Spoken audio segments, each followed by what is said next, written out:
Was that when the pen test was first brought in? Is that when it was invented, the pen test? Because I still use the pen test in my patients. I also use it Yeah, in the sure. bars after a few Yeah, pints sure. as well to show. I also use it as a party trick sometimes.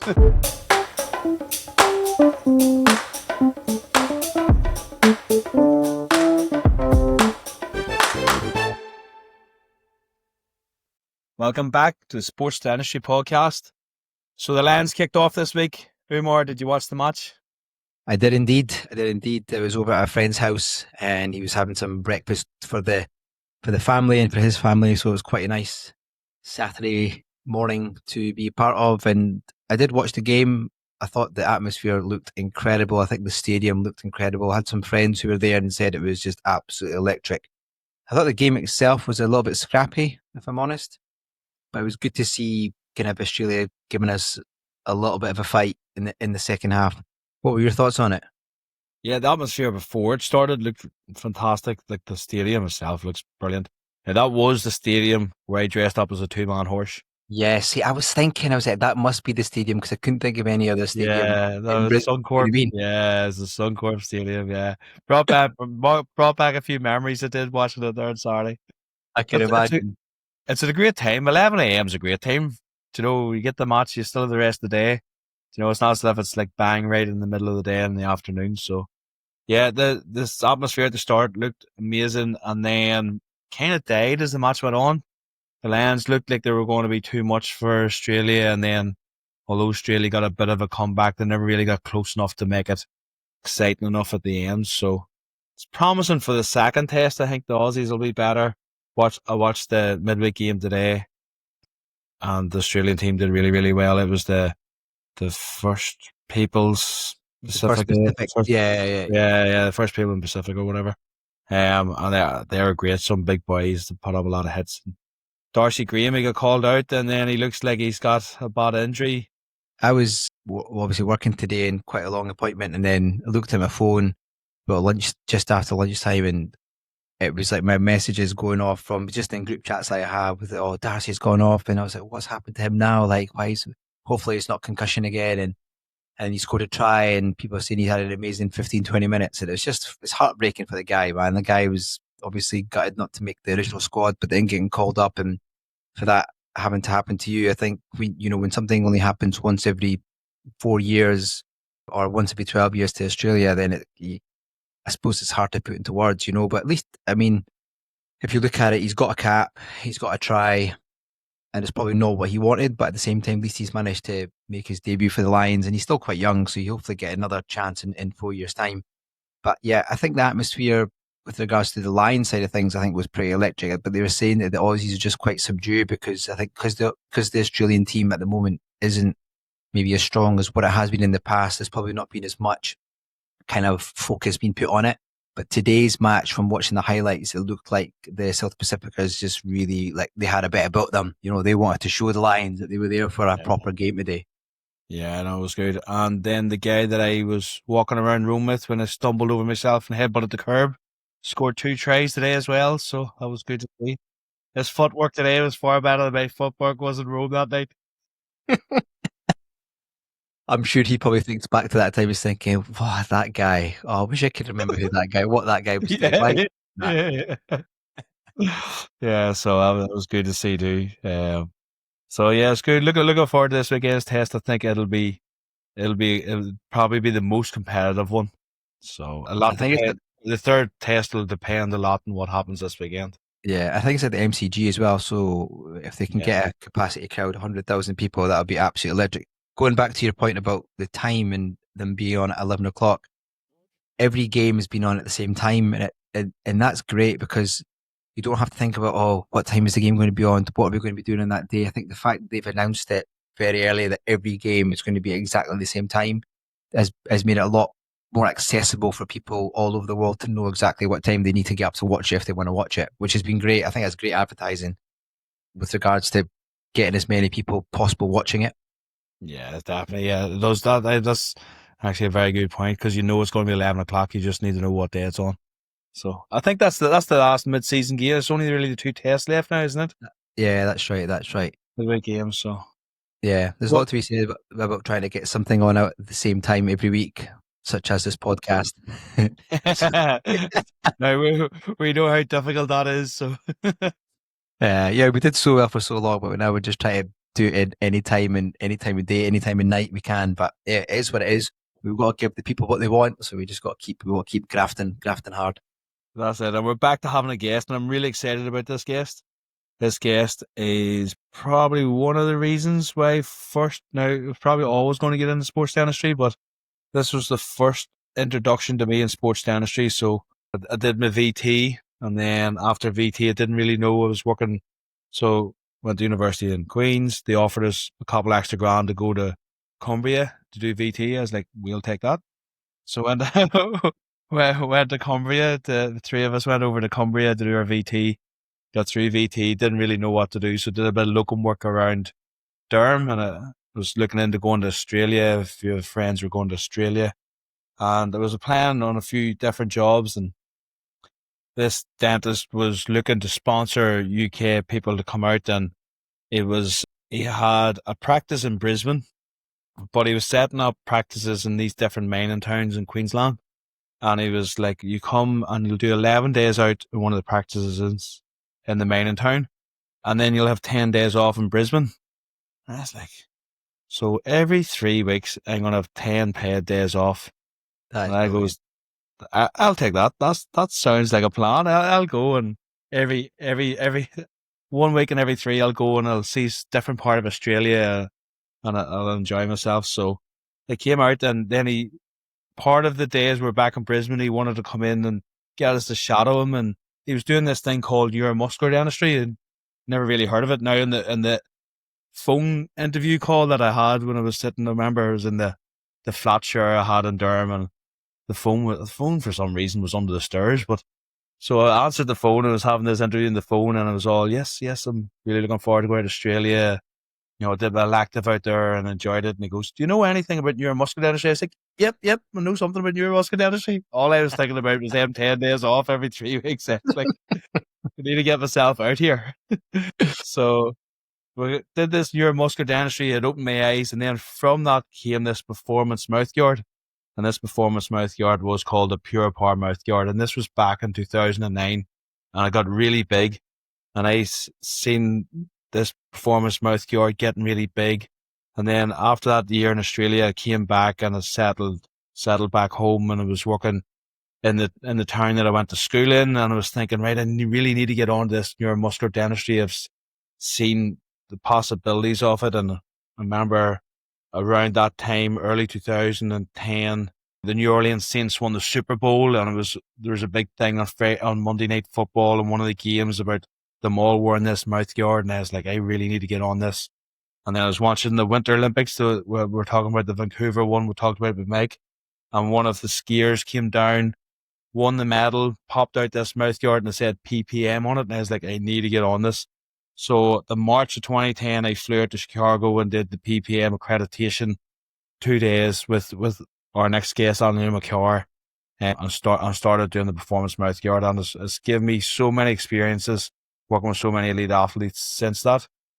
And from that, then I was looking to do more sports dentistry. So that's when I came across the UCL course and started doing, at the time, was Peter's 1 year CPD course in 2010, 2011. But it was really neuromuscular dentistry and this concept of this performance mouthguard that got me into sports dentistry in the first place. So that's why I'm really interested to hear Anil Makkar's story, because he started it way back early 2000s before it even came onto my radar. What's even more surprising is because when I mentioned it to you, you didn't know what it was, because about 2013, the whole thing just disappeared, No, and it hasn't really took off since. yeah, you're exactly right. I remember you saying, oh, we need to get the guy who invented or created PPM or was part of it. I was like, what are you talking about? What's PPM? PPM mouthguard. You must have seen it all over, the NBA or the MLB or in the Winter Olympics. I goes, mate, I've got no idea what you're talking about. And then you're like, neuromuscular dentistry, TENS machines and this and that. And I'm like, guy, you're talking to the wrong guy, mate. You're talking a totally completely different language. But in saying that, I remember in one of the lectures you used to put up at the in the program, and you had the TENS machine on, and you were talking about how to get the patient in the most relaxed position and all that sort of stuff. And actually, like you said, it kind of gone off the radar and hadn't heard anything about it.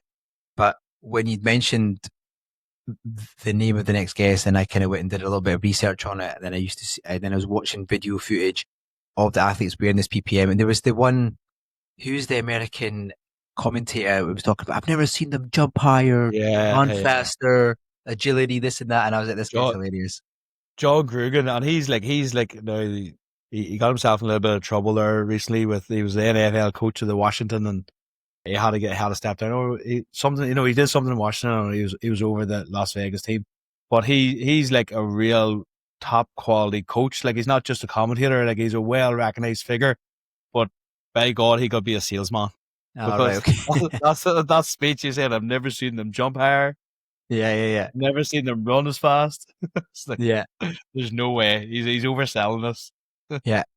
Yeah. And I think from what you were saying, this, you know, Neil's got a fascinating story in terms of how it came about, the heights it reached, the people that he met, the stories that he has.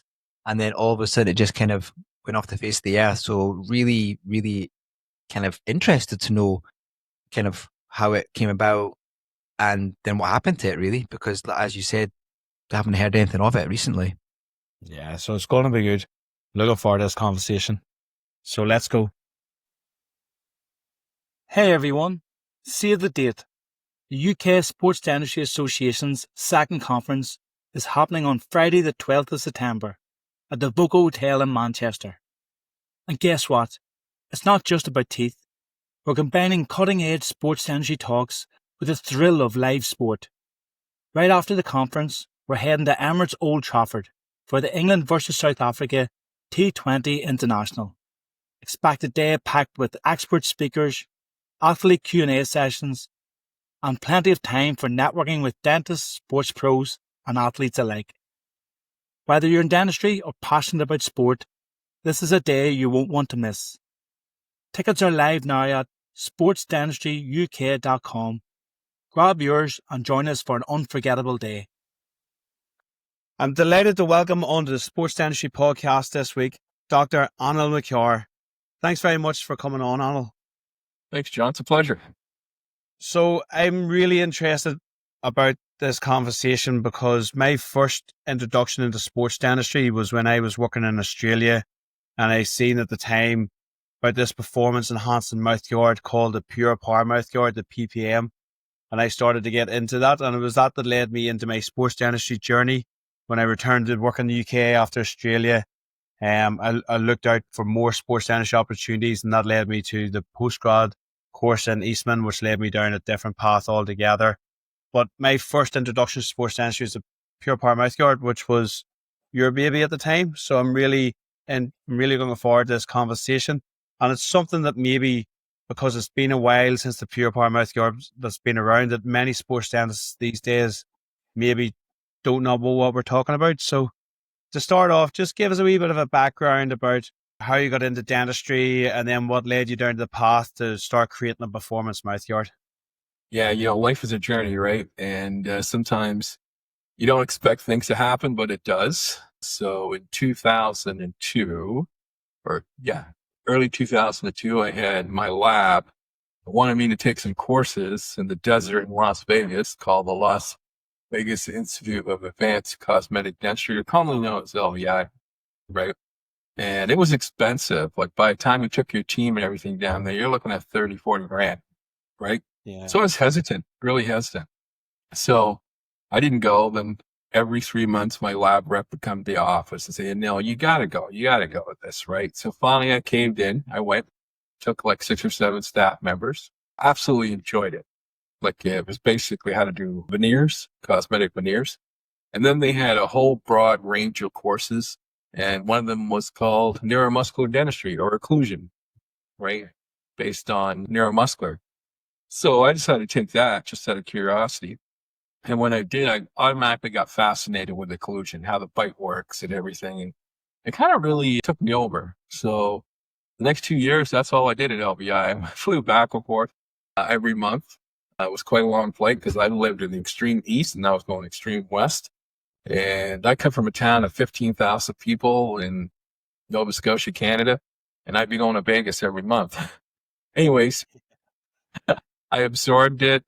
I got to learn the TENS machine, the K7J track, jaw tracking device, and everything. And my only goal was to learn how to solve TMJ issues. That's it. Like, because people had headaches, they had ringing in the ears. There's a lot of people out there that can't work because of TMJ. So my only goal was to take all that knowledge, take it back into my small town and work with it. Right. So when I finished, I started marketing that, hey, I could help you with your headaches and dizziness and any other symptom that you had with TMJ. My first client was a fisherman. Nova Scotia is well known for a fishing industry. And he, at that time, was an 18-year-old kid. He had very severe headaches and he used to just couldn't perform. And his parents were really worried about him that he might even commit suicide. So he came into my office and did the workup, what I learned and everything. And we made him an orthotic, exactly how I learned at LBI and stuff. Increases vertical dimension. If a lot of people don't know what that is, that's like opening your bite a little bit with an orthotic. And followed up with him 2 weeks later. He came to my office. He goes, Doc, he goes, I don't have headaches, which is really great. He goes, I'm actually living a good life right now. But the weirdest thing is happening to me. I go, oh, what's that? Right? He goes, well, I'm a lobster fisherman. And he goes, those traps weigh a lot. They weigh like 50 to 100 pounds. And before I couldn't even throw, like I had to take all my energy to throw that lobster trap into the water. He goes, with this thing in my mouth, for some reason, that lobster trap feels like paper. It's weightless, right? So I don't really know what's going on. And I'm thinking in my head, I don't even know what's going on either, right? Because all I want to know is your headaches are gone. That's it, right? So I wasn't really paying attention to the story at all. I was just like more in the scientific realm of getting rid of this guy's headaches. So that was off. And then the vice principal of my son's school approached me, and his wife was having headaches so bad that she used to lock herself in a closet in darkness to try to get some calmness, right? And he goes, Anil, you got to look at my wife. We tried everything, right? So she came in. It was an easy case to diagnose. It was like 4 bicuspids on the floor when she was young. And obviously her mandible had retruded back and stuff. I said, this is easy for me, right? So did a workup on her with an orthotic and everything. And saw her 2 weeks later. And I go, how you doing? She goes, oh my God. She goes, I had the best sleep in my life. I go, I can't remember how I ever slept that well before. And she goes, waking up in the morning is so refreshing now, right? She goes, but I'm going to tell you a story. She goes, I have a 6-month-old and I put him in a car seat and I put him right next to me when I go to bed in the car seat. So when I get up in the morning, I just lift his handle up and get on my business. She goes, with this she goes, before the orthotic, I couldn't lift that kid up at all. It took all the energy in the world to lift that handle up, because the kid weighed so much, right?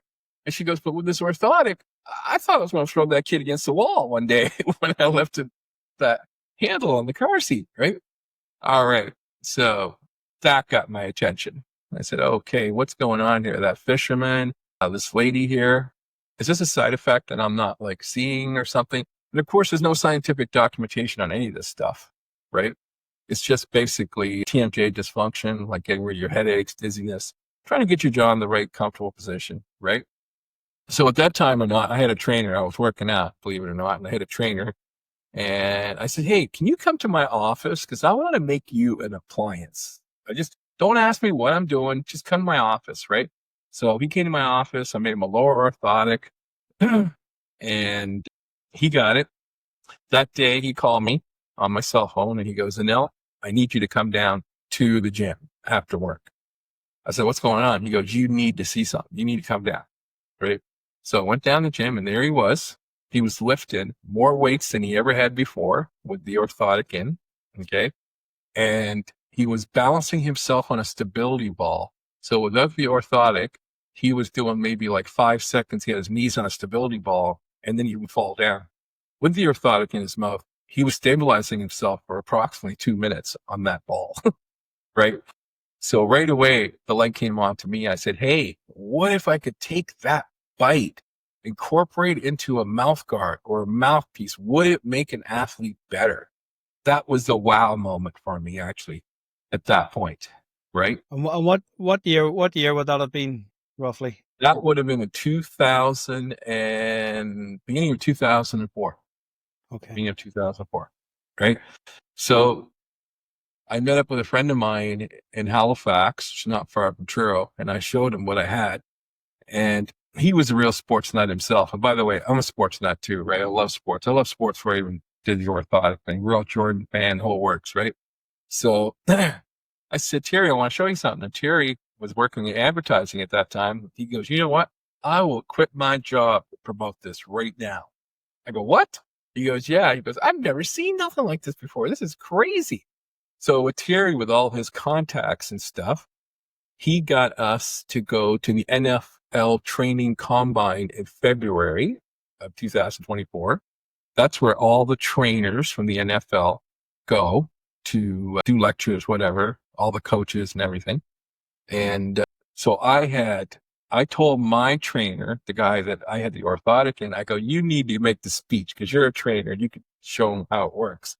But unfortunately, this guy, he would talk way too much. And they came to us, like, you only got 2 minutes up on the stage. I go, that ain't gonna happen with this. Right? So I went and told my trainer, I go, can you explain this in 2 minutes? He goes, no way. He goes, I'm so nervous right now. He goes, there's some idols of mine sitting up there. He goes, I'm starting to stutter my words in my bedroom right now. Right? I go, oh, damn. Right? I go, okay. So I said, you know what? I'm going to have to do this and I'm going to have to think of a way to do it fast. So I quickly realized when I was studying the orthotic, okay, so the jaw's coming down and forward. Great. You're in muscular positioning. Immediately, that's going to relax the masseters temporalis. Okay. It's going to relax your face. So I got up and I had a pen in my mouth. I had a pen and I immediately said, does anybody want to come up here and see how this works? Right. And right away, a trainer came up and he said, yeah, I would love to see how this works. Right. Make a long story short, he came up, I put a pen in his mouth. I put in the distal, the canines, the lower ITs. And I basically said, I want you to put your arms out first. And I just extended a downward force on his arms without the pen in his mouth. And he was weak.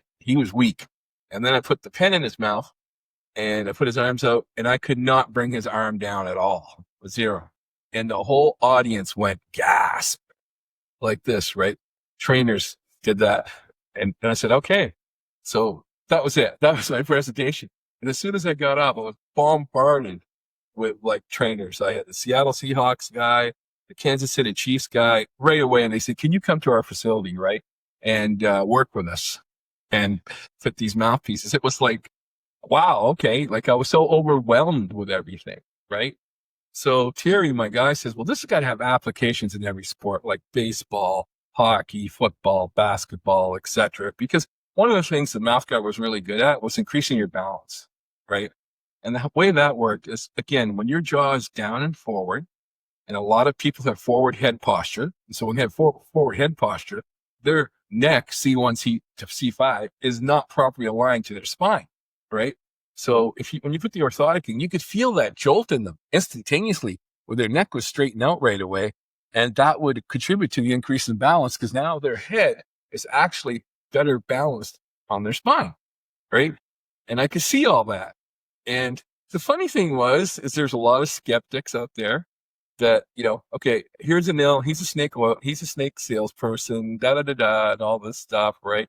Where's the research, right? So I was getting kind of like, what's the word? Low ego, right? Because people are not like calling me a snake salesperson, right?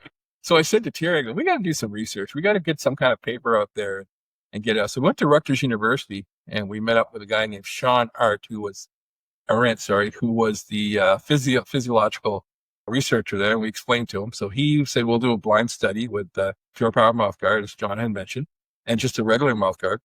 And there was some slightly significant things like the wind gate. People could breathe much better and stuff and run a little faster, right?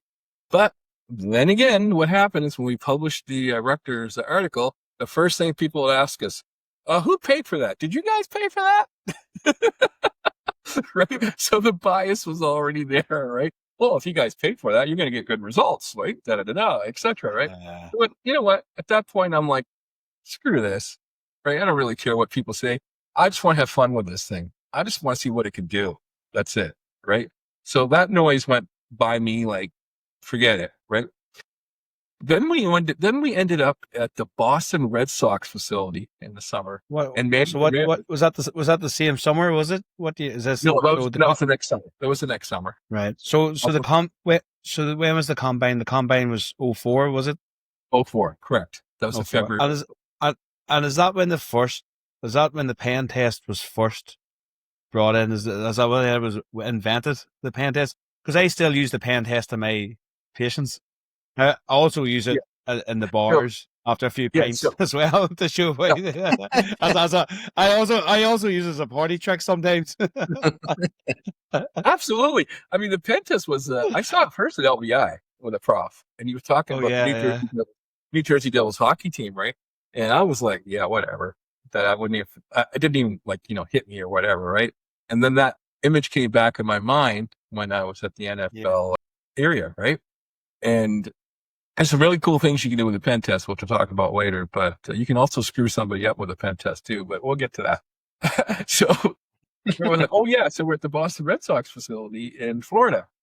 And Manny Ramirez played for the Boston Red Sox at that time. And he had a little bit of TMJ issues, I think, or something. I can't really remember offhand. But we took our K7 down, our Tensei machine down, everything, and we got him a bite registration of where we felt that he was comfortable.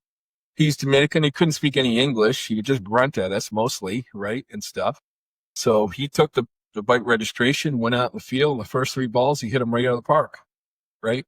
And he came back, and my God, you think I was his long living brother or something? He was hugging me and kissing me and all this stuff, right?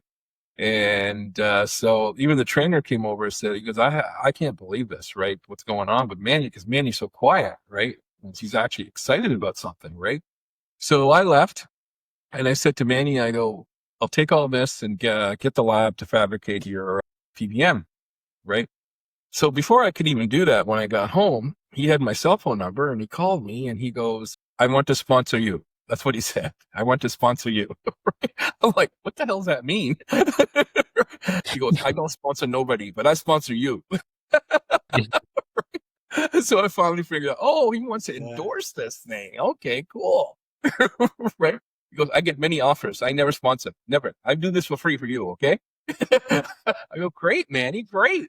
He goes, meet me at the Ritz-Carlton in Boston next week. My uncle will be there, right? So me and Terry, my guy, the athletic who knows all about athletes and stuff, we flew down to Boston, and there was Manny and his uncle, right? And I had the mouthpiece with me in my hand and stuff. And Manny came over and gave me a big hug and all this stuff. And he goes, his uncle goes, what are you guys doing tonight? Like, there's a game. We're playing the Yankees, right? He goes, we've got some seats for you, right? Da-da-da. I said, oh, cool, right? So we went to the field there in Boston, and we were sitting like right behind home plate, and there was 2 big security guards on each side of us, right? And I said, what's going on here, right? And the guy came over. He goes, these are Manny's family seats, and he always has a security guard on both sides. Right? I said, cool. So, but that was exciting, eh? And that's a cool experience, and that's a big rivalry, isn't it? The Red Sox and the Yankees. That's a big rivalry game as well. Absolutely. And so I started finally realizing that, hey, this is fun for me. Like, I'm having a great time. I'm getting to meet some of my idols, some of my athlete idols that I love to see on TV and stuff. So for me, it was pure joy. That's all it was. It was nothing to do with financial or money or nothing. It was just watching an athlete use the mouthpiece and do stuff with it that would blow me away, right? And one of the things I always did when I got into dental school and after dental school, is I love sports, right? So I used to watch athletes all the time on how they perform. And one of the ones that always stuck out to me was Michael Jordan, right? The greatest basketball player of all time. And he was definitely my idol. And I noticed after dental school or after neuromuscular, when I took all this, that when Jordan went for the dunk or a power move, he always stuck his tongue out, right? Like, why the hell is he doing that? Okay. And it was consistent. Well, I quickly realized that the act of sticking your tongue out brings your jaw down and forward, right? So he was creating the power move. And so then I went on like a lot of videos and stuff see if he's ever commented about the tongue coming out thing. And there's one video that you can see where a reporter did ask him and said, Mr. Jordan, why do you always stick your tongue out? Right? He goes, oh, it's just something I learned from my grandfather. My grandfather always used to do that, and I just copied it. I can't really tell you anything more than that, right? But he didn't know that was actually helping out his game. Right? And so other players that I started watching that are really good athletes and are tuned with their bodies, Tom Brady, every time he threw the ball, he stuck his tongue out. Tiger Woods, every time he went for the power drive, he stuck his tongue out, right? Kobe Bryant, every time he went for a power move, he stuck his tongue out, right? So I'm like, yeah, we're on the right track here, right? Because the orthotic pretty well does the same thing, but it does it in a more precise way, right? Because when you use the K7 and the TENS machine, you can actually get that point where the lower jaw is so relaxed, and you just got to fill in that space with the bite, right? So one thing led to another. We used to go to the ESPY Awards in LA, and we used to have a booth there. We introduced the Pure Power Mouthguard at the ESPY Awards, and that's where just to take it back, when did you actually start calling it a Pure Power Mouthguard, and how did you come up with the name Pure Power Mouthguard? Like, what was the thinking behind that? Great question. That Pure Power Mouthguard. Okay, so I'm not sure if I came up with the word pure power or somebody else in our affiliation did. Okay. But PPM, I know those were the initials, and PPM sounded really good. Right. So I think we worked around those initials and then came up with Pure Power Mouthguard. Right. Okay. And it was catchy. It was very catchy. Yeah. Right. So when we went to the ESPYs, we had Stephen Curry just starting his career at that time. Like, nobody liked him because he was a short kid and didn't do well right at that time. So I got to meet him, and he wasn't even wearing a mouth guard at that time. Now, here's an interesting case for everybody out there. It's him. Okay. He has a mouth guard, obviously, as you know, and every time he's on TV, he plays with it and stuff. Every time he takes a foul shot, he takes out his mouth, starts chewing on the side. Okay. That tells me right away he hates that thing. He only wears it for protection. Okay. Because he's not comfortable with it. Right. I actually got a chance to do the pen test on Stephen Curry and the ESPYs way back when he would started his thing. Right. And it was pretty amazing, like the results. So during that time, also, we got to meet the New Orleans Saints coach, Sean Payton, at that time. And Sean got totally fascinated with the mouth guard. And in 2009, October of 2009, he invited myself and other dentists to come to the New Orleans facility to fit most of the player with the mouthpiece, which we did. And we fitted about 40 of them, right? The Saints, I used to love watching football that time because each mouthpiece had PPM on it in the front. So you knew. And Monday Night Football, John Gruden is on YouTube. You can see it too. Yeah, no, I use it in my presentations. Yeah, the Monday Night Football YouTube, John Gruden. Yeah, so that was the first time in the history of Monday Night Football that they've ever did a pitch for any product. I don't know if you guys know that or not. That's the first time in history, right? And the Saints were playing the New Orleans Atlanta Falcons, and they were beating the crap out of them. Yeah. Right? The commentators were hilarious. Yeah, Grugen's a great salesman. That's all I say. They've never jumped as high. So that year, the Saints made the Super Bowl. Yeah. Right. In February 2010, they were playing Peyton Manning, the Indiana Colts. He was a quarterback. And what happened in that game, 2 nights before that game, Jonathan Vilma, who was a defensive guy on that team and also called the defensive plays, okay, he also played on the team. He called my guy Terry in a panic and said that somebody had stolen his PPM out of his locker. Okay. And that he's afraid that he's not going to be able to perform like he used to without the mouth guard. Right. So we had a network of dentists back then. You probably know that, John. I think you were part of it. Yeah. We had dentists from like in UK right to California and New York. So we had a dentist in Florida. His name was Jose. We called Jose. We said, oh man, you got to go down to meet Jonathan at the facility. Somebody stole his mouth guard. He's panicking, right? And stuff. So we had to get this mouth guard made in 48 hours. Okay. We had to get a lab in Miami. We had some guy that we were dealing with. So Jose went down, and Jose was saying, oh my God, Johnson's freaking out. He's just freaking out, right? And stuff. Jose got the impressions, and the lab, thank God, they didn't make the perfect PPM, okay? But they made something for him for the Super Bowl, right? So that kind of proved a lot to me that if an athlete is that worried about not playing the biggest game of his life, and the fact that somebody stole his mouth guard, obviously felt that the thing worked, right? Yeah. So the Super Bowl, I think that's when it really started to get attention, wasn't it? Around 2009, 2010, because that's when I came across it. Was 2009, and then I returned back to UK late 2009. I was thinking I need to get on this, and I remember watching the Winter Olympics that year. And Odie Miller, he came. That would have been just before the Super Bowl, would it, or would have been just around the same time as the Super Bowl, probably? That was after. That was the 2010 Vancouver Olympics. Odie Miller, right? So that was during that same time, right? So last quarter of the game, Peyton Manning throws the ball. Tracy Porter of New Orleans Saints, he intercepts the ball and goes for the final touchdown. And as Tracy Porter is running for his life, who's a cornerback, right? All you could see was the PPM all over his face. Okay. Now, because of that, an interesting little fact for you guys: the NFL will not allow any logos on mouth guards anymore. Okay. Right? Because the NFL was fully aware of what was going on, right? And so you will not see anybody on NFL that wears a mouth guard these days that has a logo of a company on it because of that play. Because that was the biggest watch play ever, right? You know, Anil, like I've just sat there for 25 minutes listening to that story, thinking, wow, you know, I'm not usually speechless, but I think so far I'm just so intrigued in terms of kind of how you came up with the idea and how it kind of grew arms and legs so quickly. If we can just rewind a little bit, you talked about the appliance that you made for the fisherman and for the lady from the school.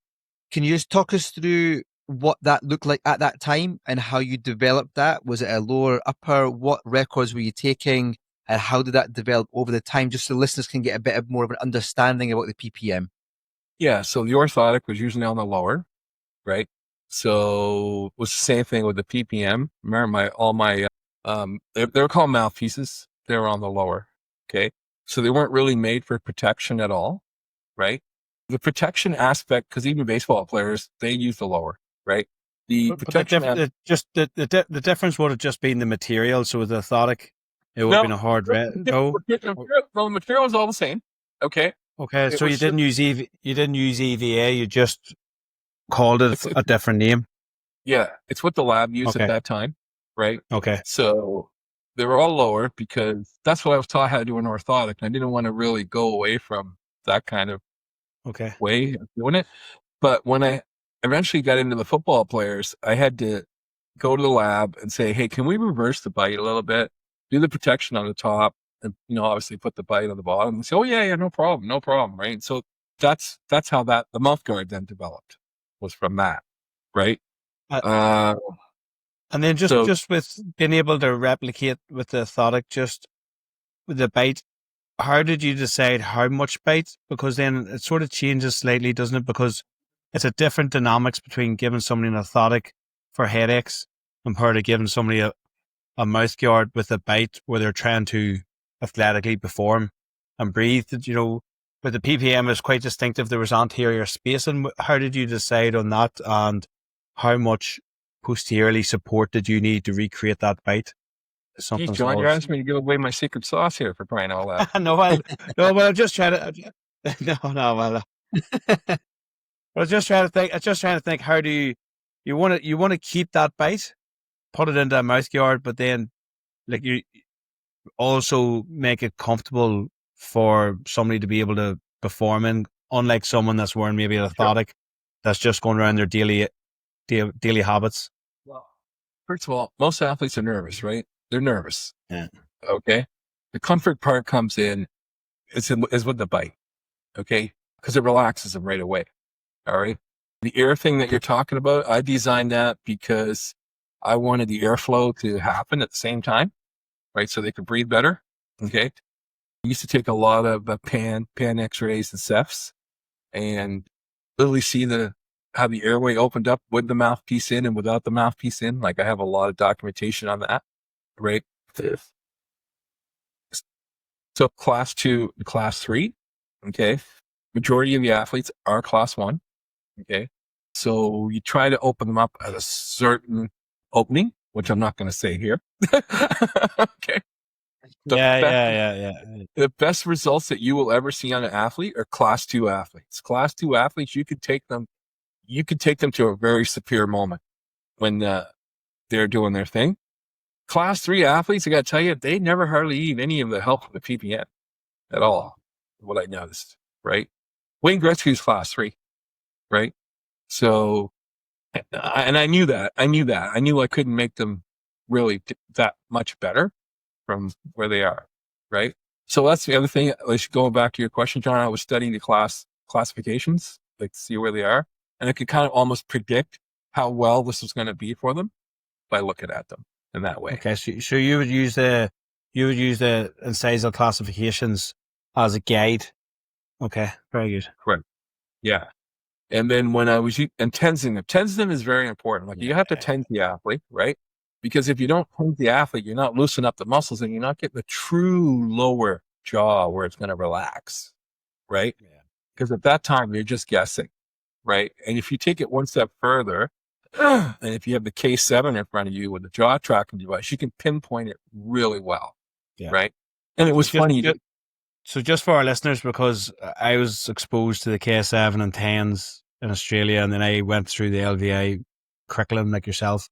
But the K7 is a piece of dental equipment that has surface EMGs and also for recording the activity of the muscles of mastication. And also it uses a magnet on the lower incisors and a headpiece to track the magnet to be able to do jaw tracking as well. Absolutely. And it also has a third aspect, which is sound of the joint. So it can record sounds in the joint as well. So just for our listeners in the UK, because the K7 is not as widely known in the UK as it would be in North America. That was the part that used to scare trainers when I used to put all that stuff on their athlete. Yeah. They're thinking like, oh my God, what are you doing to my athlete? Right? Stuff. But at the end of the day, I kept on telling the trainers, this is probably the best thing for them because you're going to find out how relaxed they are when they're tensing. I mean, you are tensing their legs and you are tensing their shoulders after like working out or injury. It's no different from tensing your TMJ joint, right? So it was really hard to get that concept to the trainers because they're so possessive about their star athletes and stuff. Yeah. That was a barrier because anytime I talked to any of the trainers, they'd like want research. And I'm like, we don't have much research, right? on this concept. So what I did say to them, I go, it's a mouthpiece. It's a mouth guard. It's reversible. Like they're wearing mouth guards now, right? And the only difference from my mouth guard and your mouth guard is that your mouth guard is not accounting for the bite. It's a random bite, right? So the athletes sometimes trying to find themselves where that bite is. And that's why they take their mouth guard out of their mouth in hockey when they're not playing. They start chewing on it because that's your sign that they don't like it. Okay. So that was a hard thing I used to really get with trainers. So then what I found is that some of the athletes would be calling me personally, bypass their trainer, right? And say, hey, Dr. Makkar, I saw you in there today. I got your number from so-and-so, could we hook up somewhere? So, I'd like to try this out, blah, blah, blah, blah, and stuff, right? So again, that was a barrier for trying to get a lot of athletes in there.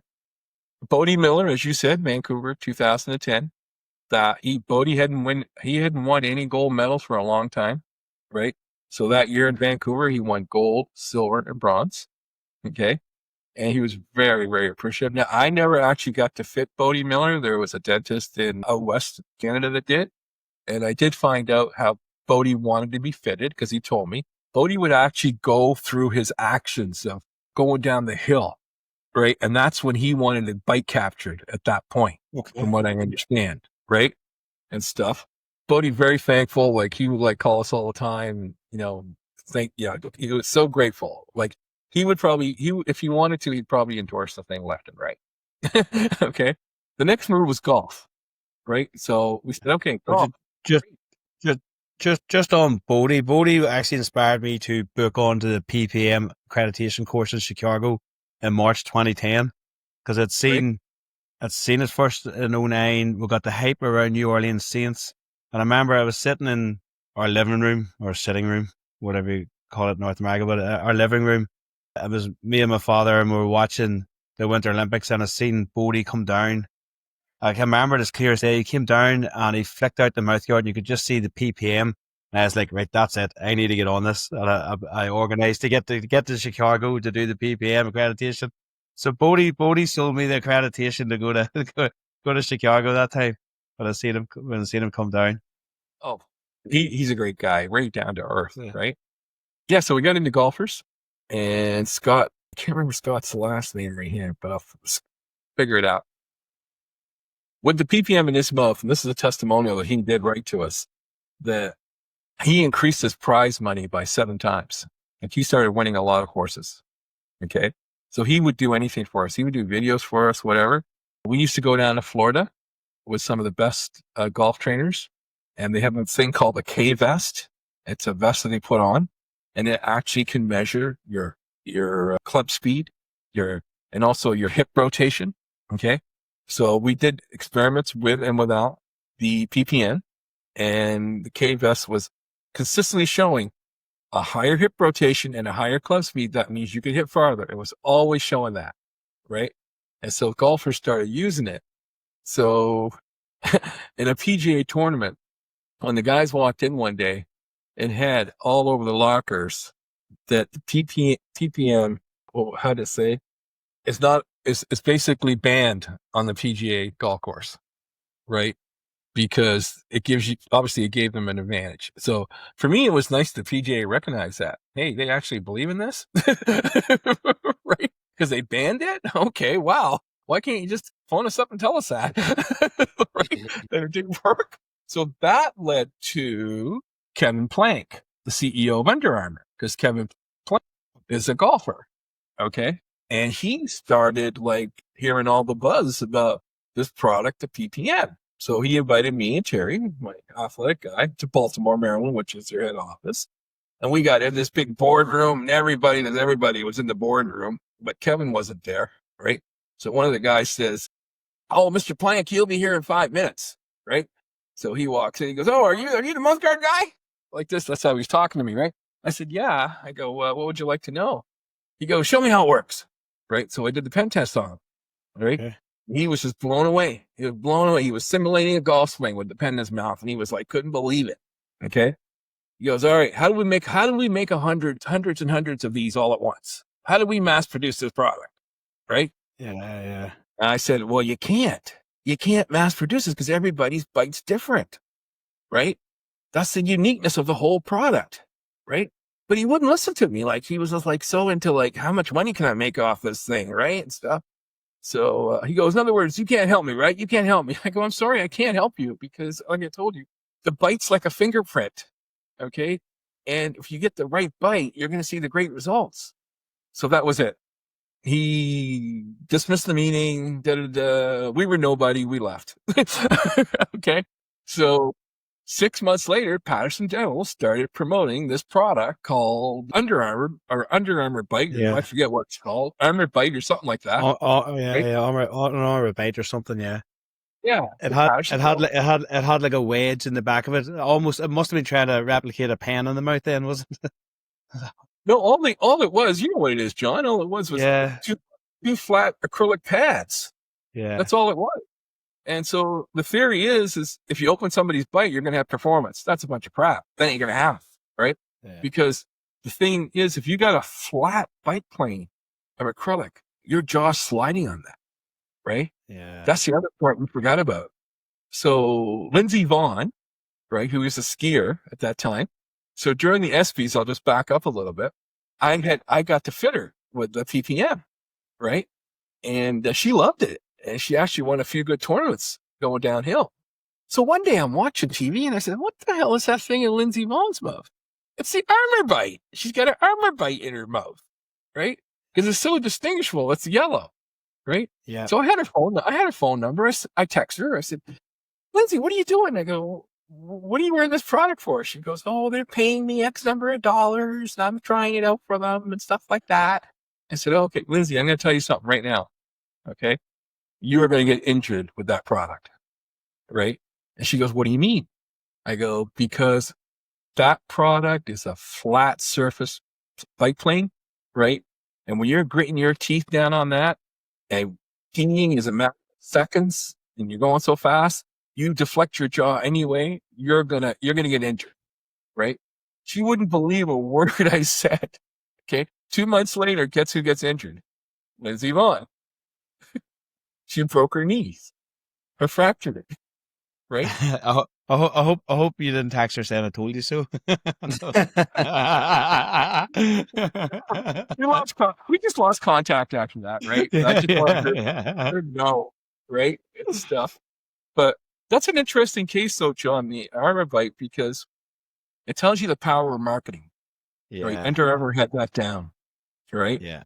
And they had millions and millions of dollars to do that, right?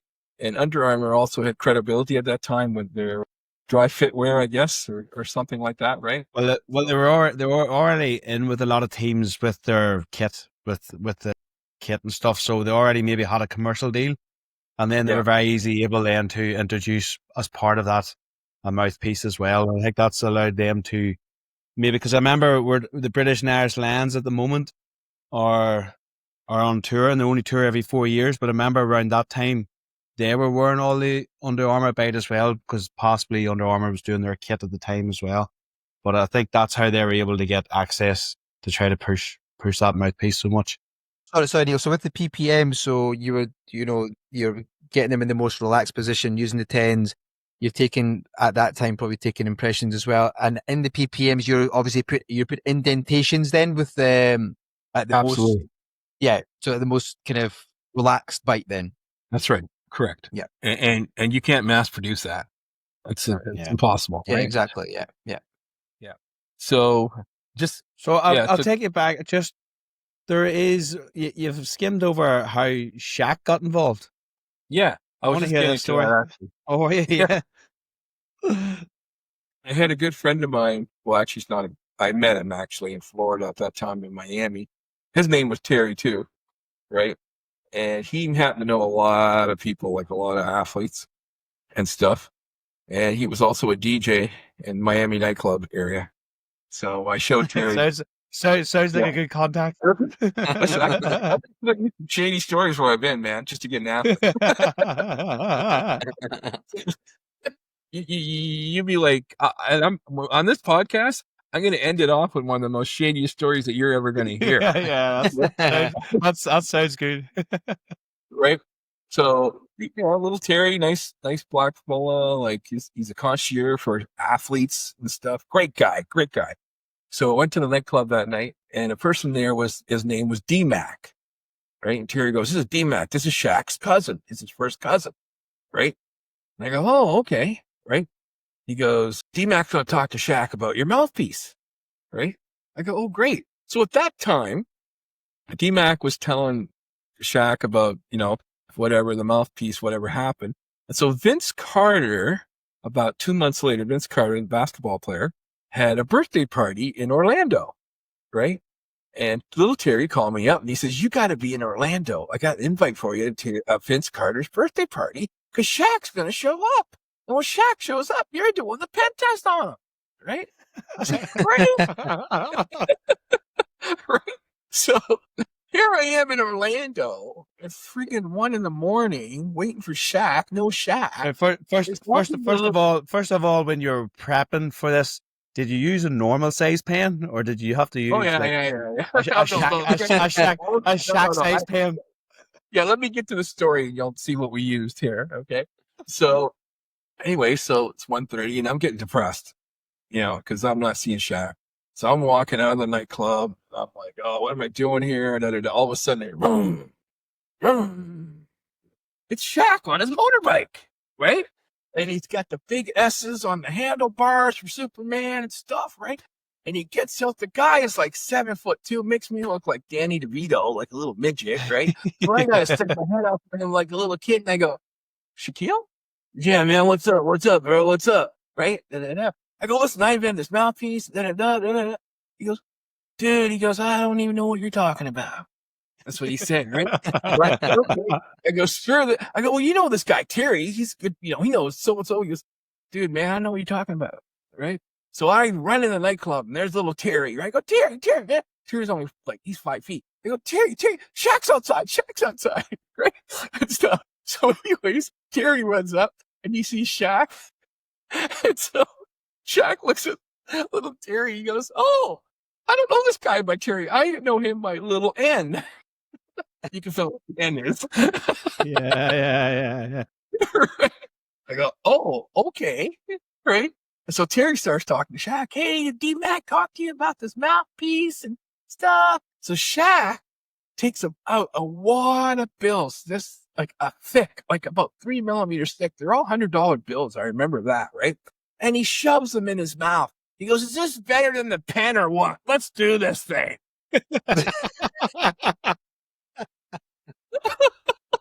So here I am doing the balance test on this guy, and I'm trying to raise my hands because he's so damn tall. So I worked on him. And this was like 2 or 3 in the morning, right? And he lived in Orlando. He lived in a place called Ellis Island, private place, right? And so let's go to the house, right? Go to the house. Oh my God. It must have been like a 50,000 square foot home with every imaginable car I've ever seen in my whole life, right? With big S for all the hubcaps and everything. Real nice guy. Anyways, we left. And then he at that time owned a lot of 24-hour fitness gyms. Shaq did, right? Okay. So he invited me to the one in Orlando. And that's where we got to know each other, did the fittings, and he started using it for Phoenix Suns at the time, Okay. the Cleveland Cavaliers and stuff. And he had great results with it. Actually, if you go on the NBA stat sheet, you can look because Shaq's not a good foul shooter. Okay. You can see before PPM, his percentage, and then you can see after PPM, his percentage, and it went up by 35%, right? And he was at that time, he was a great believer in it and everything, right? But he was a great guy. I really enjoy him a lot. And everything you hear about Shaq is true. He's a kind person, gives away a lot of his money to a lot of charities, right? You just can't say enough stuff about this guy, right? Yeah, that must have been an unbelievable experience to go from. So what year would that have been? That would have been around 2010, 2011, around 2010, 11. So from that initial concept in 2004 to 7 years later, being in Shaq's house. So it's unbelievable how everything sort of developed, isn't it? Well, you know what? Every fairy tale has a sad ending, right? Okay, Yeah. so what happened when Under Armour came out, there's copycats coming out left and right? Yeah. So I started losing my excitement over it because it was like, here's a doctor in a little town in Nova Scotia, and you got all these big corporations now trying to copycat. And you can see how these mouthpieces are gimmicks. They're not the real thing, right? But because of marketing they had, people kind of whatever use them. So my love of that started deteriorating a little bit. And then also I had a bunch of people financially that wanted to do this and that. And everything was all getting to the point where it was like a money game, right? So I literally kind of just walked away from it, okay, and watched the show, see what was going on, which wasn't a lot. And then later, I think in 2013, a gentleman had, in Toronto had developed, he's a businessman, and he developed just a boil and bite mouth guard, right? It's called New Age, right? And again, you're increasing the vertical, right? Yeah. But his major clientele was a strongman, like people working out in the gym. You tapped into that market and stuff, right? But for professional athletes, they need that custom fit. Yeah. They need So if we just go over again, so that sort of we had this really big high with the ppm, and then it kind of almost disappeared around that time. And then Yeah. the new age sort of came as maybe an option, trying to recapture that, almost like what Under Armour were trying to do, mass produce these benefits. I was hired as a consultant for that company, for New Age. Okay. The New Age was out of Toronto, right? Yeah. And stuff. I mean, New Age mouthpiece had its benefits, right? Like mostly, like I said, in the gym and stuff like that. But with a professional athlete or any serious athlete, you need a something that's custom fit for that. Like you need something like a PPM, right? Yeah. To take them to the next level. It's such an interesting story, and as I said, it's what got me into sports dentistry. And I remember back in 2010 when I was booking on, going, I was like, I need to get on this. And nobody's doing it in the UK and Ireland. I need to get on this. And 15 years later, it's at the see now. I have had some great experiences, and like just even for example, like it opened up so many doors for me for working with athletes. Like just for example, one of the first athletes I fitted was one of the Irish boxers before the 2012 Olympics, and he's a three-time Olympian, 2-time medalist. And just a few weeks ago, I posted something about my lecture in Dusseldorf, and he replied it on Instagram, and he said, "You should speak about how your gum shield makes breathing better while competing. I never ever took mine out during rounds as there was no need." So that that's what the PPM offered me, was the ability to work with these athletes where I was from, and the benefits they'd have. That there's someone that I fitted 14 years ago still talking about the benefits that it gave them. Yeah.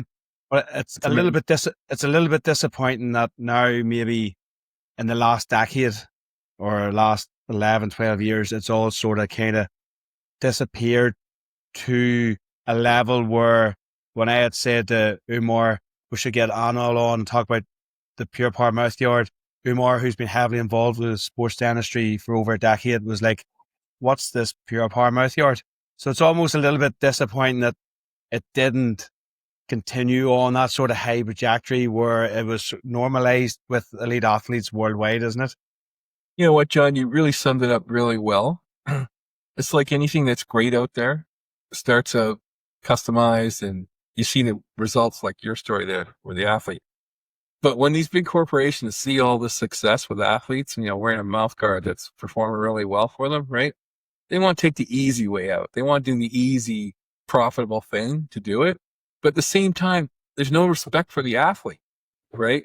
Because the athlete's like, oh my God, Nike is calling me to try this mouthpiece. Reebok, oh my God, Reebok, right? Yeah. Okay. And the sad part is there's no dentist on that team. Yeah. Right? Yeah. It's a piece of plastic that's put together, shove it in your mouth, and hey, good luck to you. Yeah. Right? Yeah. I think especially you're saying that because you've seen so much success. Yeah. With the proper fitted performance mouthpiece. Really, 100%. Yeah, sorry. That's the thing. You can't compete against the big organizations when they start throwing money around. That's difficulty, isn't it? And when it's such a unique thing you're doing for each individual athlete, you need to spend the time and effort on them. I suppose it's like when they're getting medical testing, when they're transferring between teams and stuff, and they have that individuality when they get ECGs and they're getting everything done. I suppose it's the same sort of thing. They need to look at that. So, like you said, when John talked about the PPM, I had honestly no idea. I'd heard obviously of Under Armour and I'd heard all that sort of stuff, but all this PPM stuff, that's why I've kind of this is John's baby when it comes to UK, because he's so heavily involved in the PPM. And when we were on the Masters program, he used to talk about it, and he used to put up his slides of putting TEDs on. I was like, what are you doing, man? Like, what is all that? Why are you doing that? But it's actually really interesting to hear just how successful it was quite quickly. If you think about it, from 2004 to kind of 2010 to 11, I suppose it's a bit of a shame where you kind of lost not interest in it, but you kind of just let bygones be bygones, just see what happened with it. So you kind of got onto the new age side of things, which is about 2013. What happened after that then? There was a lot of people that got involved in it financially. I mean, you after 2013, sorry? Well, yeah, that kind of time with New Age you were involved in that. So you just carry on from that from that bit Oh, there then. Okay, so with New Age, like I said, it's a boil and bite mouthpiece, okay? And all it was based on the vertical, right? And yes, there are results with people that work out in the gym. They're having good results with it, right? Because if you think about it really hard, and I think both of you guys might be able to relate to this, is people that work out in the gym are extensive clenchers, right? So they've worn down their vertical, right? So they're fighting with themselves. Okay. So when you're bench pressing and you're busting a few teeth here and there and you're wearing down your teeth, you've lost your vertical. So what the New Age would do is come in and replace that vertical where their natural vertical was supposed to be. Right. So of course, all of a sudden they get immediate results. Right. But the Tenzing machine, the K7 and all that was never there because it was just a boil and bite. It was sold for less than $100, right? And I think that's why that market of the gym people is so good for New Age, right? Because it does fill a need. It does fill a need for people like that, right? But for athletes like, baseball, basketball, rugby, soccer, football, if you want an athlete to be at a superior best, PPM all the way, right? Because now you're getting individualized. Just give you a quick example, quarterback of a football team. One of the things about a quarterback of a football team is their blind spot, right? Because they can't move their neck back far enough to see who's coming over to hit them. Okay. So we used to show people with the pen test, your range of motion with your neck, right? So you could actually move your neck back an extra few millimeters with the PPM. Just that small amount allows that quarterback to see what's going on. Okay. You can't do that with a ball and bite and stuff, right? So what I would do is I would take the athlete and I'd say, hey, what position do you play and what sport do you play in, right? So I play basketball. Okay. I'm the power forward. Okay. Well, obviously vertical leap's going to be important here. So we got to find the way to find your bite, right? And where you're going to increase your vertical leap, right? And that's what I would do. I would look for that, area in their mouth with the tensing and stuff and how I can improve, like getting them really straight with their bite and alignment, because that increases vertical leap, right? So again, with a baseball player, what do they want to do? They want to hit the ball out of the park, right? Well, how's your hip rotation? Have you had any surgery on your hip? Because if you had any surgery on your hip, PPM or nothing's going to work for you at all. Nothing. Okay. Because you got too many obstacles in the way to loosen that muscle to allow your hip work properly. Right. And I've seen that. Like sometimes I get real cocky, right? And I'd say, oh yeah, it's going to work for you. Yeah, let's get it. Right. And then he come out and say, oh, by the way, I had surgery on my hip. Da, da, da. And I'm like, oh, that makes sense. Now I know why you can't hit the ball the third field. Right. Yeah. So, and again, like I just told you a story about Bodie Miller. Like, he wanted to be fitted while he was simulating going down a hill. Right. Yeah. So you're not going to get that with a ball and bite. That's what I'm trying to basically say there. Right. Yeah, Anil, it's been absolutely fantastic. You've been so generous with your time. We're coming up to about the hour. We usually don't like to keep guests on. Use too much of their time. So it's been absolutely fantastic. I'm keeping that story. So I was going to say, you've given us a great insight into the PPM, especially for somebody like Umar, who's heavily involved in sports dentistry. And when I said to him about the PPM, he was like, what's that? So I think it's maybe opened up eyes to what was actually how successful the PPM is. So I think a good way to end is this story that you've mentioned before. So far away, and this is don't hold back. Don't hold back. Don't be afraid to hold back. I'm gonna give you names and everything. Okay, so don't worry about it. I'm not holding back on nothing. Great. So this was a basketball story. All right, the Lakers and the San Antonio Spurs. They were in the finals. Okay, not the finals, the playoffs in the NBA. Little Terry that I was telling you about with Shaq. Okay, he has a lot of NBA players that he knows, right, and stuff. And one of them is Lamar Odom. Lamar Odom, who played for the Lakers at that time. Yeah. Okay, Kobe's right hand guy, right? So Lamar had heard about the PPM, obviously, from Shaq. Okay. So Lamar was talking to Little Terry, and Little Terry goes, oh, I know they all call me the Doc. They would never know my name, right? They call me the Doc. Yeah, right? yeah. Terry goes, I know the Doc. I'll give the Doc a call, right? So here we are in Nova Scotia, and they're in California, right? Get the call. Terry goes, "Hey, when can you fly down to LA? Lamar wants to get fitted with your mouthpiece." Da da da da. Right? I said, "Are you serious?" He goes, "Yeah." He goes, "Catch a flight down tomorrow." He goes, "Because they got a game with the Spurs in a couple of days." Right? I go, "What?" Okay, so I call my guy Terry here in Nova Scotia, and I say, "Hey, do you want to go to LA and fit Lamar Odom?" So we did. We caught a flight the next day. It was a Sunday, right? So we got there late Sunday night around 8:00, and little Terry picked us up in a Mercedes 600, which I found out later was Lamar's car, right? And took us to Manhattan Beach where Lamar lived, right? We got in there, and there was all these people that were athletes, like black athletes. There were like 5 or 6. And now a lot of them have their own entourage, or it's their cousins and stuff. And, they stay in the big boy's house, the guy that's making all the money, right? Yeah. And so they're all sitting there, and then it's getting to be around 11:00, and Lamar, this towering guy, comes down. He goes, "Hey, I heard you're going to fit me with this product. Da, da, da." He goes, "Listen, man, I'm so tired right now. I got to go to bed. I got to work out tomorrow. Da, da. All right, see you later." Da, da, da, da. Right? So I said to little Terry, "Little Terry, man, I am starving. I'm hungry. I'm jet lagged," right? He goes, "Dude, everything shuts down in LA around 11. He goes, "In order for us to get anywhere, we got to go outside the city a little bit to get a Denny's or something. You want to eat something?" I said, "Sure." Mercedes was parked in the grass, so we couldn't take the Mercedes. So one of the entourage guys goes, "You can take my car. It's out there on the on the side of the house." It was a Grand Prix, right? So there's little Terry driving, big Terry, my Terry's on the other side. I'm in the back, right? So it's 1:00 in the morning. We stopped off at Denny's, eating like animals, right? Because we're so hungry. And I said to little Terry, "You got to get us a hotel, man. I can't keep my eyes open." Right? Every hotel's booked. I go through 5 or 6 hotels. They're all booked. Finally, we come to this one place, a round circle, a hotel. It's called the Hotel Hacienda. It's got Christmas stuff. It's a round circular area, right? In the parking lot. Little Terry goes, "I'm going to go inside and get you guys a room." Right? So little Terry's gone, and big Terry's in the front, and I'm in the back, and I'm like snoozing. I can't keep my eyes open.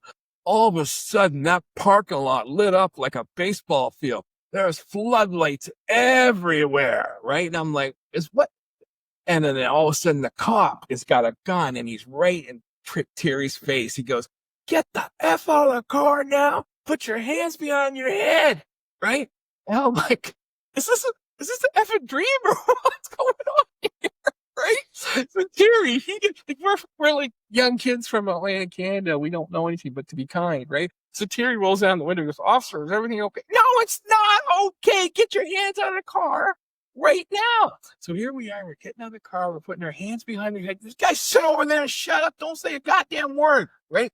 And so I'm like, "Oh my God, what's going on here?" Right? They're going through the trunk of the car. They're going through the hood of the car. And in the trunk of the car, there was a newspaper from my local town. And in the front page, so I had sent that information all to little Terry and stuff. All these guys must have distributed it. On the front page of the paper was "In Manny's Mouth." And it was a picture of me and Manny when I fitted him for the Red Sox. Yeah. Time Manny played for the LA Dodgers. He got traded to the LA Dodgers, right? So I'm like, okay, so the cop looks at the paper with me and Manny and looks at me and he goes, "Hey, how do you know Manny Ramirez?" Right? I go, "Well, I tried to describe the cop. Hey, I fit him with this mouthpiece, and I couldn't even talk because I was so nervous." He goes, "Really?" So he comes up to me, right? He goes, "And how does that thing work anyways?" I go, "Oh." So Yeah. Terry's got a bunch of pens in his bag, and he goes, Here.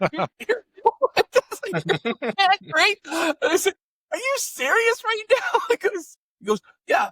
He goes, "Show me how it works," right? So here I'm trying to put the pin in the guy's mouth. I'm shaking, and there's 3 other cops with a gun on me while I am friggin' putting a pen in this guy's mouth, right? And it actually worked on the guy. The cop couldn't believe it. Instant, his balance was, right? So he started asking me questions and all this stuff. And then all of a sudden, little Terry comes out of the hotel. The cops slam him up against the wall. And it's like 3:30 in the morning now. And little Terry goes, "What's going on? What's going on?" He goes, "Sir," he goes, "whose car is that?" Right? And he goes, he goes, I'm Lamar Odom's agent. I'm his agent. He goes, yeah. Everybody's a Lakers agent, right? So Terry, at 4 a.m, and Lamar actually picked up the phone at 4 a.m. And I'm like, holy crap, man. So all I could hear was Terry going, hey, the cops are here and they stopped us and da-da-da. And Lamar goes, how are the Canadian guys doing? And Terry goes, they're about to shit their pants. I guess, right? So Lamar, he gets in his friggin' car, comes down where we are at 5 a.m. Okay? And all of a sudden the cops are looking, they go, oh my God, it is Lamar Odom. So Lamar gets a towering man, gets out of the car. And Lamar goes, officers, is everything okay? Right? And policeman goes, oh, Mr. Odom, we have a difficult situation here. He goes, by the way, this is May, guys. This is May, the story here. And so we have a difficult situation here. He goes, that car that they're driving was rented out in February and it's been reported stolen. It's never brought back to the rental company. Right? And I'm like, damn, those guys that live with Lamar. Yeah. Like this straight. And so Lamar no wonder they give you the car. Like, yeah, take that car. Yeah. So Lamar goes, let me take care of everything. We'll do it all tomorrow. Because I got to get these two guys to the hotel and stuff. And so the cops go, hey, can we give you a police escort, Mr. Odom? Right? Right? And I'm like, what the hell, man? Right? So we're in the back of Lamar's Mercedes and he's taking us to some suite or something. I didn't forget where it was, right? And so the guy, Lamar, he gets out of his car, literally takes our suitcases out of the trunk of that car, puts them in our room, right? And he says, guys, I'm really sorry this happened to you tonight. Let's make it up for you tomorrow. I got front row seats for you at the Lakers games tomorrow when the Spurs play the Lakers. I go, okay. So next morning, we get up and Lakers games at 4:00. And we get there at 3 and we are literally sitting behind the Lakers bed. They can hear everything the coach plays. Right? Lamar had the shittiest game ever. Okay. First 2 quarters, he only got 3 points. Right. And Terry and I are looking at each other. He goes, yep, he's tired. He went to bed at 7 a.m, bro. Right? So before the game ended, before the fourth quarter ended, we kind of walked out of the game. We ain't sticking around for this. So we basically left. And then Terry, my guy, says to me, he goes, hey, Anil, we can make some quick money here. I go, what do you mean? He goes, we can call the Inquirer and tell them the whole story. You'd probably make $5 grand. Yeah. We're not doing that. I go, someday it'll be told on a podcast. There you go. Yeah. It's a great story, but also great anecdotal evidence about the importance of sleep for performance. Correct. Great. Thank you very much for having me on, man. Thanks so much, Anil. It's been absolutely fantastic. The stories and experience you have are just unbelievable. They need to be told, especially. They can't be forgotten. That's why it was so important to get you on and tell your story with the Pure Power Mouthguard. Thank you very much. Appreciate it. Yeah, that was brilliant, Anil. Thank you so much. I really enjoyed that. Yeah, nice meeting you too, man. Yeah, Yeah. Thank you. Yeah, thanks very much for your time. We are delighted to have Ionate as a sponsor for the Sports Dentistry Podcast. Are you looking for a water bottle that's built to keep up with your active lifestyle? Look no further than Ionate, the totally leak-proof water bottles with triple lock technology to prevent spills no matter where you're headed. With a simple one-touch opening mechanism, you can sip on the go without hassle. Plus, Ionate's sleek, modern designs are not only functional but can be personalized just for you. Made from high-quality steel, these bottles are easy to clean and best of all, they're sustainable. From 320 mils to 1200 mils, Ionate has the perfect size for you, whether you're just out for a jog or going on a long hike. And it doesn't stop at water bottles. Ionate also has travel mugs and flasks to keep your drinks just right wherever you are. Ionate is the official water bottle supplier to the British and Irish Lions on their tour to Australia this summer, and are the official water bottle supplier to the NFL, so you know you're getting the best. I have been using their bottles for a long time now, and cannot recommend them highly enough. So head over to www.ionate.co.uk to get your hands on the best bottles in the business, bar none. Now back to the pod. Well, one of my main takeaways from that, Umar, is that everybody needs a little Terry. You need a little Terry and you need a Maybe. D-Mac. Yes. That's what we've been going about this all the wrong way. We've been going to sports medicine docs. We've been going to the athletes themselves. We've been going to the coaches. We need a little Terry. Yeah, we need a little Terry. So if there's a little Terry out there who's willing to help us create some more stories, then please get in touch. But that was a remarkable story, you know, and I didn't really have a lot to say in that conversation because obviously you're quite big into the PPM and you've done that yourself. So I kind of let you take the lead on that, which was great because it was just fascinating to hear your story and how you got into it, and then actually hearing it from the man himself and about how it came about and what he did and the people that he met and where it went to. And I just thought it was some of the stories I was thinking, this can't be true. Like, this can't be true. How do you just randomly meet Shaq? You know, Yeah. how do you randomly just meet Manny Rodriguez and sit behind the catcher on first base? You know, in baseball, I was like, that's absolutely crazy. But like, what really surprises me is just how, so where he is, it's like us going to Greece. Do you know what I mean? You know, he's just like, I just hop on a flight and went down to Boston, or hop here, went to LA. You're like, you just stop. Like, how are you able to do that? You know what I mean? Yeah. Because he's working he's from a small town in Canada, and he's been able to develop this concept, and then he's been able to work it where it's actually being done by the best athletes in North America, and how he's having to jump on a 6-7 hour flight to go different time zones to actually go and fit some of the highest profile athletes worldwide. It's absolutely amazing. It is amazing. I think from somebody from such a small place, like you said, to then be able to take that and for the word to spread so fast to get to the not just the highest paid, but probably some of the highest performing athletes in the world at the time in their respective fields. It's quite amazing.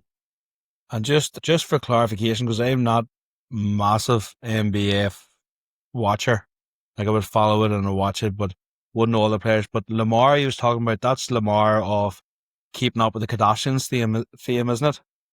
My Keeping Up with the Kardashian game is not strong, John. So Mine I'm isn't unsure. recently. It wasn't recently, but during COVID, after we finished off the Tiger King, do you know what I mean? Keeping Up with the Kardashians got hit. The series got hit one after another. So I think he was. You can be honest with me, John. Okay, you can tell me you love the Kardashians. It's just between me and you. It's okay. Don't worry. I think he's from Keeping Up with the Kardashians fame as well. So, what a story! What a story! That's brilliant. And great, like what anecdotal evidence of the importance of sleep. Yeah, do you know what I mean? and also Talk about how good sleep is. And the importance of sleep, and also by doing, instead of using a pen test, using a wad of $100 bills. Oh, doing that instead. Imagine that. You can picture it too, can't you? I totally can. I could totally see Neil just in this nightclub in Miami and then waiting for Shaq. Shaq just isn't there. He walks outside and what did he say? He rocked up in his motorbike. Shaq rocks up in his motorbike. Yeah. And he looks up. What was he? Shaq's like 7'2" or whatever.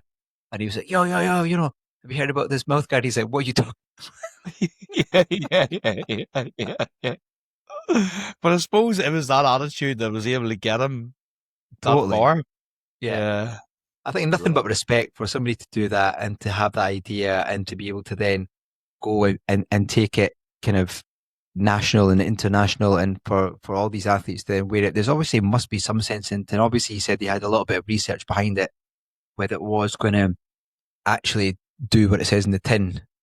And it's a bit of a shame that it's kind of, for people like myself who didn't know much about it, a lot of the younger dentists now who probably have never have heard of it, that it was once a thing. So it's funny how dentistry works sometimes. You know, it'll probably go full circle, and before you know it, after this podcast, it might become a big thing again, you know? So, yeah. And if it does come back into fruition, then obviously you're the man in the UK who's done it before. But I think there's definitely something to be said for something like that, and to provide protection, and also if it is able to improve some sort of athletic performance. Yeah, the pen test is a great one, and it's a great party drink. party trick, party drink, party trick. I'm only But I'm only doing it with either $100 bills or €100 bills. the last Or time I did it, was actually at the Academy for Sports Dentistry conference in Nashville. We were out one night and we had a few too many drinks in us. And there's about 5 or 6 of us, and I bumped into like a pitching coach, like a pitcher for baseball. yeah. So I was trying to explain to Hans and John, and I'm not sure who else was there that night, about, changing the job position and how it impacts. So I was like, where do you see? So got a pen from behind the bar, had this pitcher coach in his pitching stance. So the knee up, the waist swinging back and all. So it wasn't even like a simple, like, put your arm up so I could push it down. It was like he was in his pure pitching stance. And then I would get him to come round and put the pen in his mouth and he would go again. And we're getting him to do it repeatedly to see. Oh, this is about, I don't know, it was definitely around midnight anyway. So it was late enough in the evening. Like, so and then I was thinking back the next day, thinking, it's probably not the best time to start pulling out your pen, your pen test trick. I've always wondered why you have a pen behind your ear. Is it just in case you need it Yeah. to do the pen test with somebody? Yeah. Yeah. Well, in university, it was the time before phones, because that's how old I am. So you always had a pen just to get a chick's number, in case you're Yeah. yeah. So now I just use it for the pen test. I see. That makes total sense. Yeah. No, but that was really fascinating. I think it's good to kind of get stories like that out, and I'm sure there'll be other stories, similar sort of things that have been in dentistry that have kind of come and gone, and I'd be quite fascinated to hear how they got to where they are. And that kind of took us on to other types of mouth guards or appliances. We did talk about Under Armour and how they made this appliance, and because of the name behind them, they were able to just pump money behind it and play athletes to wear it. And like anything, if Under Armour or Nike or Adidas put something to it, people are just going to buy it. Yeah, and like the really difficult thing with this and any sort of concept, so this really is just taking an occlusal concept and applying that to a mouth guard. So instead of applying it to a splint to treat TMJ, or applying it to a sleep appliance to improve airway, we're applying it to a mouth guard to look at it from more of a athletic performance point of view. But we're really just taking occlusal principles and inputting that in the mouth guard. So the problem with any of that, whatever principle it is we all know from working with people's occlusions and bites, everybody's different, and you just can't mass market.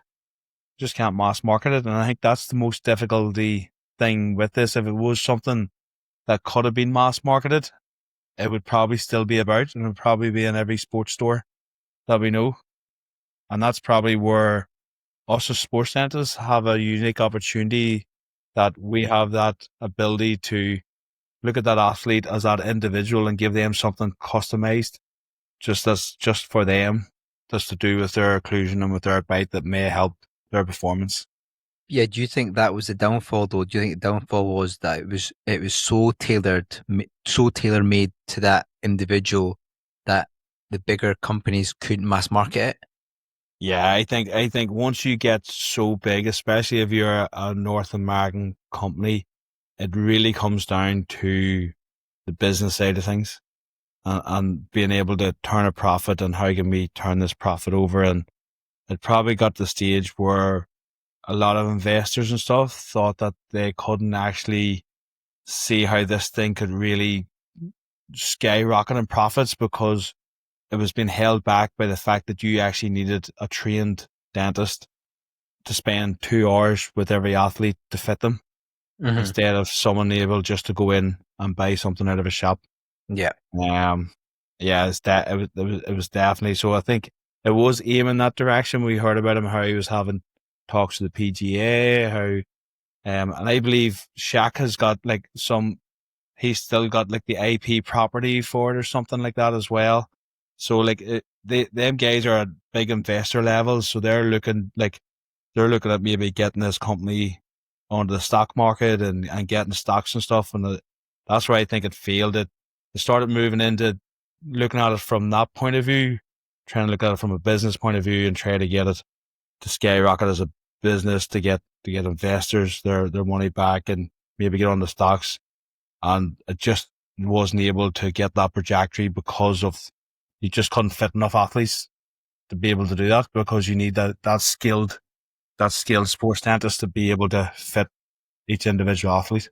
Yeah, and I think the startup costs of the machines as well, he was saying they were quite expensive as well, isn't it? So, And they still are, especially if it's okay if you're using them machines for multiple other aspects in the dental practice, but if it's just to try to give an athlete the best mouth guard, is just, you can't really justify the cost. Some of these machines are like £20,000. yeah. No, and like, can you justify that to Yeah. add a wee bit extra into a custom fitted mouth guard? And that's disappointing, because it's an area of dentistry really excites me, because I've worked with a lot of elite athletes. I've fitted a lot of elite athletes, and all the athletes I've fitted, a lot of them just will send me a message to send them a new one, because they won't use any other one once they've started using it. And it's disappointing that more people haven't been exposed to it, and more people aren't using it. And I think it's just down to the actual cost of the ultra low frequency tens, which is the most important bit. But then the other parts, which is almost like an add-on, where you have your surface EMGs and your jaw tracker to try to dial in that bite. So, but that's a massive barrier. It's like, I remember when I started, I just took the hit, went and got a loan from the bank. I thought at the time back then, this is gonna kick off, and I need to be on it, and got a 25 grand loan out to get 2 pieces of dental equipment.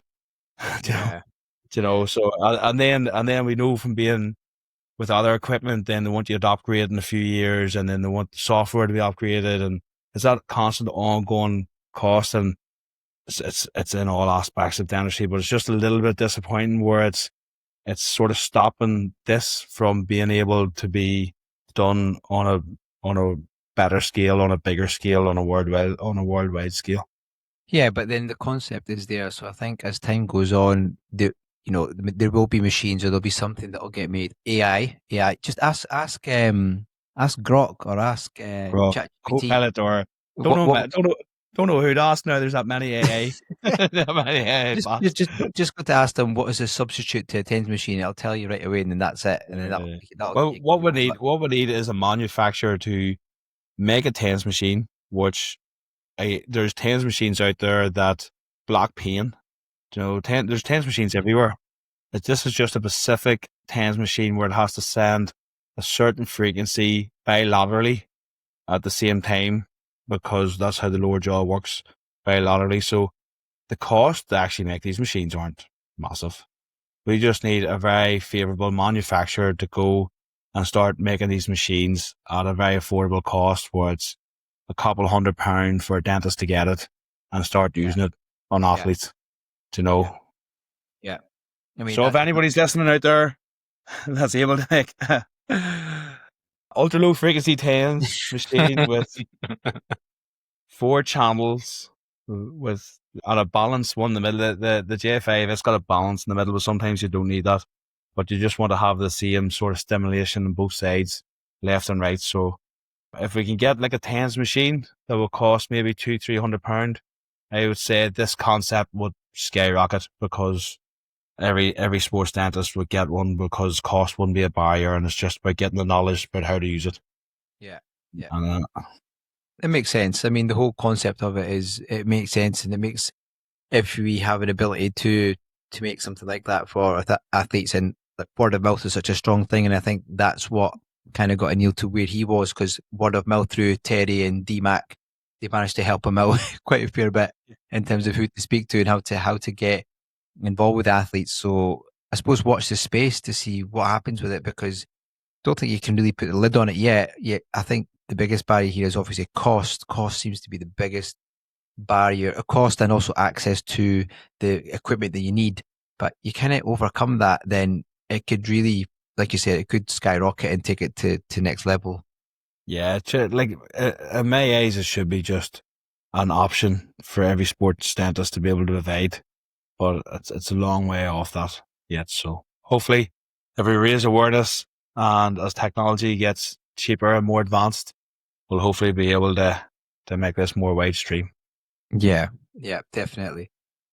Yeah, good. That was a really good episode. Actually, there's some exciting news that just got announced in the World group chat last week, I think it was. We've been working behind the scenes with a friend of ours in the beautiful country of South Africa about setting up their Sports Dentistry Association. So Vivek, who attended the conference in Edinburgh last year, was so taken aback by how good it was and how well set up it was. He took it back to South Africa, and his brother Jinesh, who we've actually managed to get on and speak to quite a fair bit recently, who's the team doctor for the Springbok Sevens. We basically got together and we've kind of been helping those guys about setting up their conference. And, you know, if you've never been to South Africa and you've always wanted to go and you like your dentistry, but you love your sports and you've heard of the Cape Town Sevens and you've heard of Stellenbosch, this is the one for you, because it sounds like the boys have managed to pull a few strings, get a serious location for the conference, which is on Friday. I think it's the 5th and 6th of December. 5th of December, and then the Cape Town Sevens on the Saturday. So more information to come out, but we just want to shout out to Vivek, first of all, for reaching out and allowing us to help them set up, and to Jinesh as well, and hopefully more information will come out to that. So that's South Africa, December 2025, 5th and 6th of December. Yeah, now it's really exciting because we'll have these conversations. The conference is going to be in the high performance area of South Africa Rugby Union, which is really exciting. It's going to be great to see. Then apparently it's also wine country around that area. Yep. And then the next day is the Cape Town Sevens, which is always going to be a great tournament. But the dilemma is 2 weeks after Dusseldorf, and the Brownie points are on an all-time low. The word South Africa has not been mentioned in my house at the moment. Neither in mine either. so we're doing all this planning, but in the back of my head is, how am I going to be able to get here? So we gotta. I think we gotta do a wee bit of groundwork here at home. Yeah. So I think we're gonna have to graft really, really hard over the next, I'm few waiting. months. We have a holiday together in end of August, so I'm waiting to after that to start planting the seed. So that's the tactic I'm using. Yeah, no, that's fair enough. But I think it's important that we kind of get the associations and other colleagues and friends who are starting up things, and obviously Dusseldorf is a massive one for Europe, with the amount of people that are coming from all over the world to that. You know, that's the kind of leading the way at the moment. And then we've got our one in Manchester in September, and then the Italians are at the same time as us. It's just exciting to see all these new associations, and they're coming up, and they're doing them in some really cool places and some really, places. Like you said, you went to the Baltics, and there was somewhere that you might not have gone before, but now you went there, you're like, wow, that was a really nice city, really great place to go, well looked after. Same with Washington. Yeah. And that was it. Like Vilnius really was great trip, and it's somewhere like I wouldn't think twice about going back to now, where before I was like not sure what this city holds. So that's great. So if anybody's thinking about setting up a sports dentistry association in your country that's not there, and you're not unsure of how to do it or how to go about it, don't be afraid to reach out. We've done it ourselves in the UK. As I said, we've just helped our friends in South Africa start building towards launching their own one as well. So everybody's here to help. Everybody's been here in the same situation, and the whole idea is to help sports dentistry grow on a worldwide scale. So we have this international voice for sports dentistry and keep pushing it in the right direction.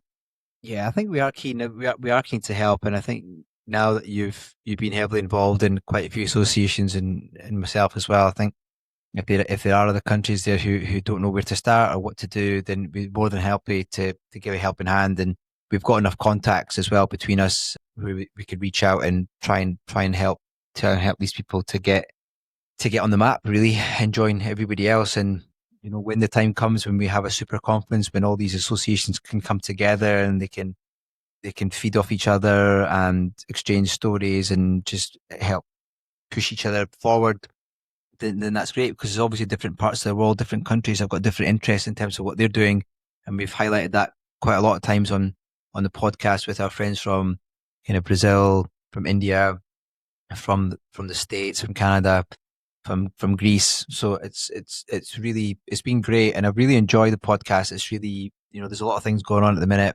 and it kind of takes my mind off that, and it allows me to do and talk about the part of dentistry that I get the most joy from. I do a lot of restorative cosmetic dentistry, but just talking about sports and being a field athlete, which I've said many times before, and just chewing the fat with yourself, John, is really good fun, and I do enjoy it, and hopefully people enjoy listening to it. We'll hopefully continue to get great guests on for them as well. Yeah, it was great. I really enjoyed that episode. Really enjoyed that chat with Anil. I'm looking forward to the next one. As I said last week, we have a great lineup of guests coming on. So until the next time, Umar, we'll have the second test of the lens over by the next time we chat. Indeed. We'll see what that series holds for the third test at that stage. Yeah, absolutely, my friend. Good chatting to you as always. Chat soon. Take care, bud.